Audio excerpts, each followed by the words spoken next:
My name is Jasmine and this is Jasmine Gems. Welcome to my channel. I'm just a girl, not a guru. And today we're going to talk about projection.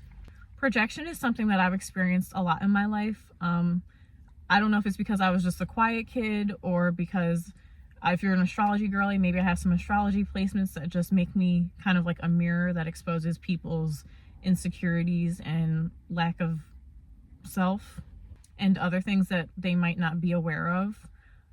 But I've been dealing with people projecting onto me literally my entire life. So today I'm going to talk about why I think that is, why people project, and how to deal with people projecting onto you. So like I said, I was the quiet kid. I was very introverted. I still am introverted sometimes, but not to the extent that I was. I think I'm more sociable and more personable now. But growing up, I was very to myself. So I was very in my own lane. I still am in my own lane. I'm very unbothered. I don't really let things get to me. So if I'm around somebody who is bothered by my presence, this could be because they're insecure, because I have something that they don't, because I mirror something that they do or don't like, it tends to result in a lot of projection from them onto me. Like I said, I'm someone who's very unbothered, very to myself, very in my own lane. I don't compare myself to anyone. I'm a strong believer that we're all on our own paths. So to me personally, it doesn't make sense to compare each other, because it's like, if I'm on this path, then you're on this path. There's no intersection. We're in two different lanes. However, like I said, when people are insecure or they're feeling that their emotions or behaviors or anything is mirrored onto them that they're not quite ready to sit with or acknowledge, that's where projection can come from. So I consider myself very confident, and not to say that I don't have any insecurities, but I'm not an insecure person. I'm very sure of myself. I know what I want. I know who I am. I know what I deserve. I know what I desire. I'm very confident. So if I'm around someone who's insecure, me just being confident, and that doesn't have to be me being boastful. It doesn't have to be my ego, filling up a room, even though I do believe having a strong ego is very useful. And I want to clarify that having a strong ego is different from having a fragile ego, but we can get into that another day. But if I'm just naturally being myself, I'm minding my business, and I'm around someone who's insecure of themselves and doesn't feel as confident, that's when projection can start to come out. This can look like someone saying, "Oh, you think you're all that, huh?" Yeah, I do think I'm all that, actually. But I never said that, so clearly that's what you think of me. This is how projection starts to work. Another example of projecting is if someone's being unfaithful in a relationship and they start to accuse their partner of cheating because they're cheating. That's an example of projection. So this is when feelings start to stir up within somebody and they don't know how to sit with themselves and reflect why they're feeling this way. Or is it something that they feel guilty of? Is it something that they feel insecure about? Is it comparison? Is it jealousy? And it can be all of these things. I've noticed that I've experienced a lot of people who project onto me that are jealous. And growing up, I didn't really understand that. I grew up with a dad who was they're jealous of you, they're jealous of you. And I never really saw that or understood that until I got older. Because to me, it was like, what is there to be jealous of, especially when I'm trying to share this with you, But, getting older, you start to realize certain things. You start to see people for who they are and what they are. And sometimes jealousy does show up. And I've noticed jealousy shows up a lot when people project onto me. So for example, like I said, I'm very to myself. I'm very in my own lane. I'm unbothered by a lot of things, to be very honest. I don't really let things faze me. And if they do, it kind of lasts for 2 seconds and then I'm over it. Maybe that's just me being an air sign, but I have noticed, especially over the years, people love to compare themselves to me. And again, I can't grasp why this is. I mean, I understand why it is, but to me, it's like, why are we in competition? Why are you putting me in a one-sided competition with you that I didn't ask to be in? Something I've realized is people will put you into that one-sided competition because they see you as the standard. So I talked about this before in a TikTok. So the example I gave was, if they see you as you're in first place, even though they won't admit this, and they see themselves maybe in like 4th place, they're going to constantly compare themselves to you. They're not going to compare themselves to somebody in 8th place because in their head they already know that they're better quote unquote than somebody in 8th place.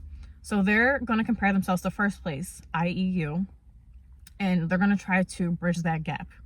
So this can look like comparing themselves to you and trying to knock you down. Oh, I'm better than Jasmine because I have this and she doesn't. That's knocking you down a step. I'm better than Jasmine because I do this and she doesn't. That's knocking you down a step. So they're going to keep trying to knock you down until they're above you and they feel quote unquote superior.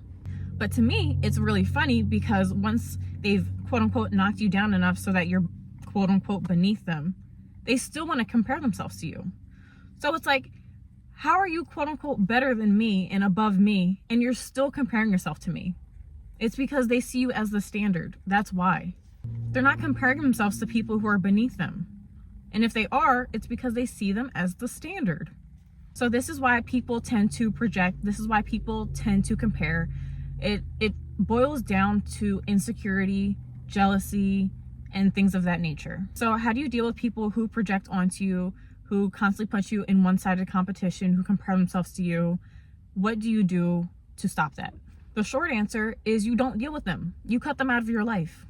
You stop being put in one-sided competitions with people. You don't participate.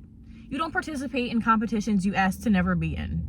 But I know that's not always the case because this can be family, this can be coworkers, this can be, people or situations you can't necessarily change so easily. Trust me, I get it. I've dealt with it my whole life, like I said. But I still believe the key is not engaging. So when people bring me into conversations that I never asked to be in, that I'm not even a part of, I've had this happen so many times where it's a conflict with A and B that has nothing to do with me, and somehow I'm being brought into it. And I have no parts in that matter whatsoever, like none. So when that happens, I just, 1, I ignore it. 2, I don't acknowledge it. And 3, I just set that boundary. And that boundary is going to look different for everybody in every situation. So that boundary might look like you needing to have a conversation with someone like, hey, I don't like this. I don't like how you keep bringing me up. I don't like how you're projecting onto me. I don't like how you're saying X, Y, and Z. That doesn't sit right with me. And if that conversation still doesn't go well, then I'm a big believer in silence. I think silence speaks volumes. Absence really makes people realize what they've lost, especially if you've communicated your issues, your boundaries, what you do and don't like or accept, and they still want to cross that, or they still want to mistreat you. Cut them off. Block them. Ignore them. Interact with them as minimally as possible. You don't need that in your life.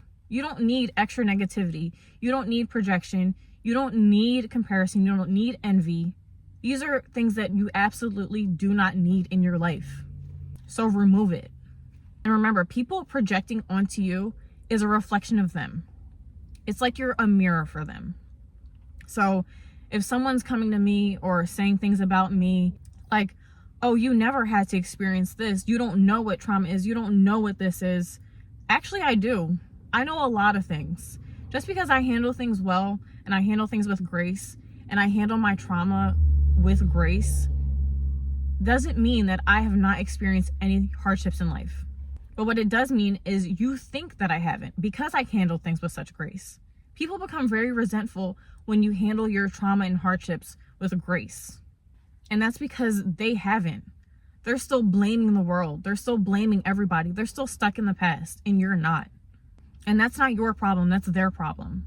So if someone wants to project onto you and compare themselves to you and set you as the standard, let them. But you absolutely don't have to engage with that. And if you can't remove them from your life, just limit the access that they have to you. But those are my thoughts on projection and how to deal with projection and why people project and compare. So thank you for listening. And like I said, I'm just a girl, not a guru, and follow for more videos.